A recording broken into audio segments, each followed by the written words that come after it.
Pernahkah kita bertanya, mengapa umur manusia saat ini rata-rata hanya puluhan tahun, sementara dalam catatan agama disebutkan manusia di masa lalu bisa hidup ratusan tahun? Apakah itu hanya cerita simbolik atau benar-benar terjadi? Dalam Al-Quran, Allah berfirman, "Dan sungguh, kami telah mengutus Nuh kepada kaumnya, maka ia tinggal di antara mereka 1000 tahun kurang 50 tahun." Quran Surah Al-Ankabut ayat 14. Ayat ini dengan jelas menyebutkan angka yang sangat spesifik, yaitu 950 tahun. Ini menimbulkan satu pertanyaan besar. Apakah manusia pada masa awal benar-benar memiliki umur yang jauh lebih panjang dibanding manusia sekarang? Dan jika benar demikian, apa yang membuat umur manusia semakin pendek seiring berjalannya waktu? Di video ini, kita akan membahasnya secara bertahap, dari sudut pandang Islam dan penjelasan yang masuk akal, tanpa berlebihan dan tanpa spekulasi liar.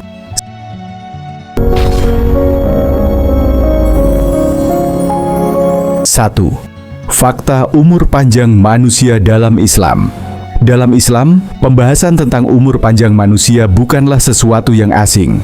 Al-Quran dan penjelasan para ulama menunjukkan bahwa manusia pada masa awal penciptaan memang hidup jauh lebih lama dibanding manusia sekarang. Kisah Nabi Nuh sering menjadi contoh yang paling dikenal karena Al-Quran menyebutkannya secara jelas. Namun sebenarnya, umur panjang bukan hanya terjadi pada Nabi Nuh saja. Para ulama tafsir menjelaskan bahwa generasi manusia pertama yang hidup dekat dengan masa Nabi Adam memiliki umur yang jauh lebih panjang dibanding generasi setelahnya. Dalam riwayat-riwayat yang dikenal di kalangan ulama, Nabi Adam sendiri disebut hidup ratusan tahun. Begitu pula keturunannya di generasi awal. Ini menunjukkan bahwa umur panjang pada masa itu adalah kondisi umum manusia zaman tersebut, bukan keistimewaan satu nabi tertentu saja. Karena itu, ketika Al-Quran menyebut Nabi Nuh tinggal bersama kaumnya selama 950 tahun, ayat ini tidak berdiri sendirian. Ia berada dalam konteks zaman ketika umur manusia memang berbeda dengan umur manusia modern saat ini. Dalam akidah Islam, umur sepenuhnya adalah ketetapan Allah. Allah yang menentukan panjang dan pendeknya umur setiap manusia. Tidak ada batas maksimal umur yang mustahil bagi Allah, karena Allah tidak terikat oleh hukum alam sebagaimana manusia memahaminya. Justru hukum alam itu sendiri berjalan sesuai dengan kehendak dan ketetapannya. Namun, disinilah muncul pertanyaan yang sering diperdebatkan oleh banyak orang. Apakah angka-angka umur panjang yang disebutkan dalam kisah para nabi itu harus dipahami secara nyata, ataukah hanya simbolik dan kiasan? Pertanyaan inilah yang akan membawa kita ke pembahasan berikutnya.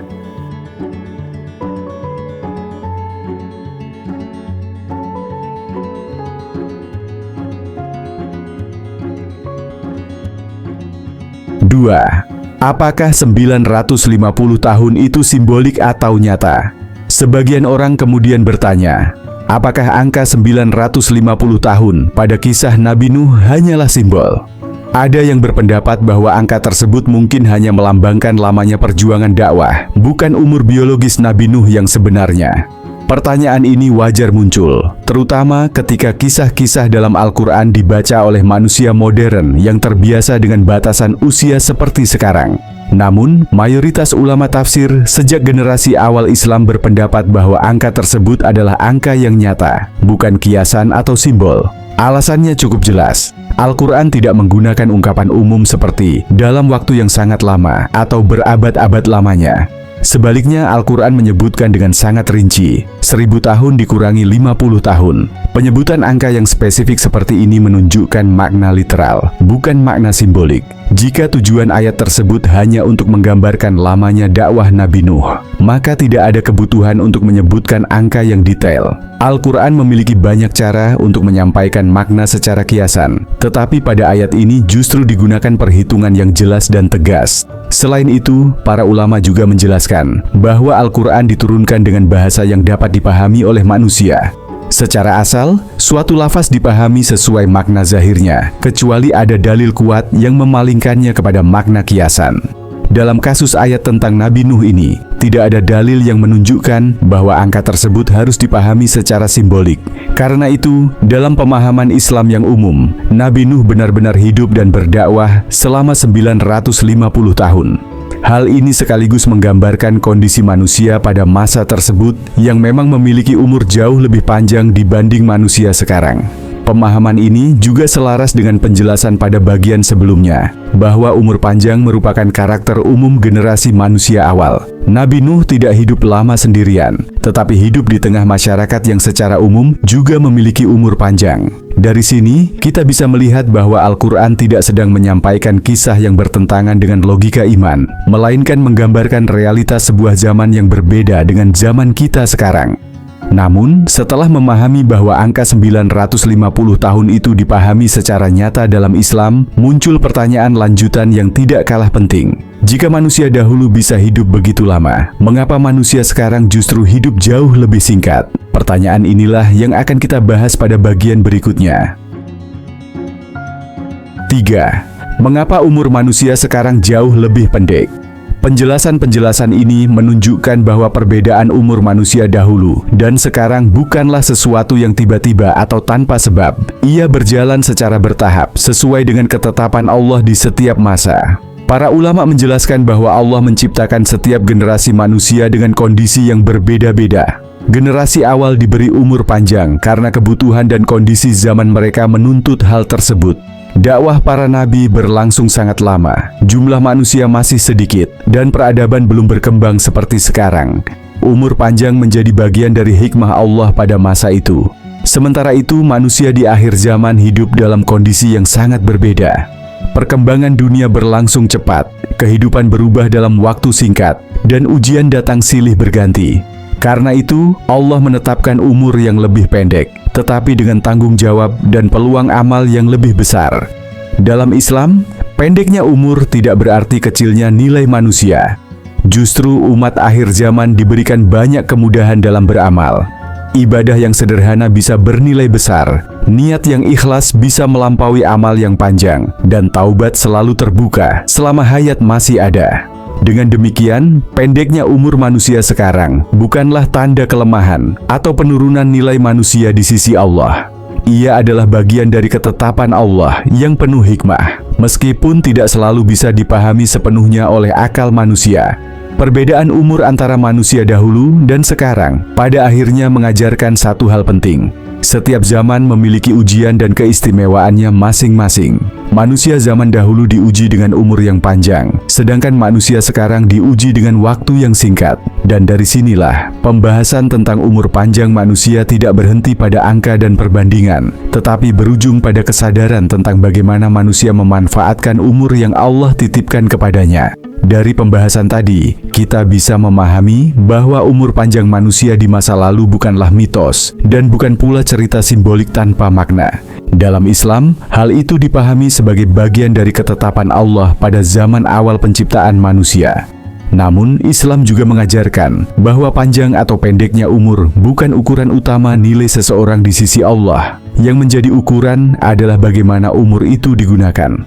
Allah berfirman, "Dialah yang menciptakan mati dan hidup untuk menguji kamu. Siapa di antara kamu yang paling baik amalnya?" QS Al-Mulk 2. Ayat ini mengingatkan kita bahwa hidup bukan sekadar tentang berapa lama kita hidup, tetapi tentang apa yang kita lakukan selama hidup itu. Manusia sekarang mungkin tidak lagi hidup ratusan tahun, tetapi Allah memberikan kemudahan dan peluang pahala yang besar dalam waktu yang lebih singkat. Amal kecil bisa bernilai besar, niat yang lurus bisa mengangkat derajat, dan taubat selalu terbuka selama hayat masih ada. Maka pertanyaan terpenting bukan lagi, mengapa manusia dulu bisa hidup begitu lama? Melainkan, apa yang sudah kita lakukan dengan umur yang Allah titipkan hari ini? Semoga pembahasan ini menambah pemahaman dan menguatkan keimanan kita semua. Wallahu a'lam.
Sebelum saya menutup video ini, izinkan saya dengan penuh rasa hormat dan kerendahan hati untuk memohon maaf jika dalam video ini terdapat kesalahan, baik dalam bentuk gambar, video, dan kata-kata, atau penyampaian informasi yang kurang jelas atau tidak sesuai. Kami menyadari bahwa sebagai manusia biasa, kami tidak luput dari kekurangan dan kekhilafan. Segala kebenaran yang disampaikan dalam video ini berasal dari Allah Subhanahu wa Ta'ala, sedangkan segala kesalahan adalah murni dari keterbatasan dan kekurangan kami sendiri. Kami sangat berharap bahwa apa yang telah disampaikan dapat memberikan manfaat, menambah ilmu, dan memperkuat keimanan kita bersama. Jika ada pandangan yang berbeda atau hal yang perlu dikoreksi, kami sangat terbuka untuk menerima masukan dan saran yang membangun demi kebaikan bersama. Dukungan Anda sangat berarti bagi kami. Oleh karena itu, jangan lupa untuk memberikan like, komentar, serta subscribe agar kami bisa terus menyajikan video-video edukatif dan bermanfaat di masa mendatang. Semoga Allah Subhanahu wa Ta'ala senantiasa memberikan petunjuk, keberkahan, dan perlindungan kepada kita semua dalam menjalani kehidupan sehari-hari. Jazakallahu khairan.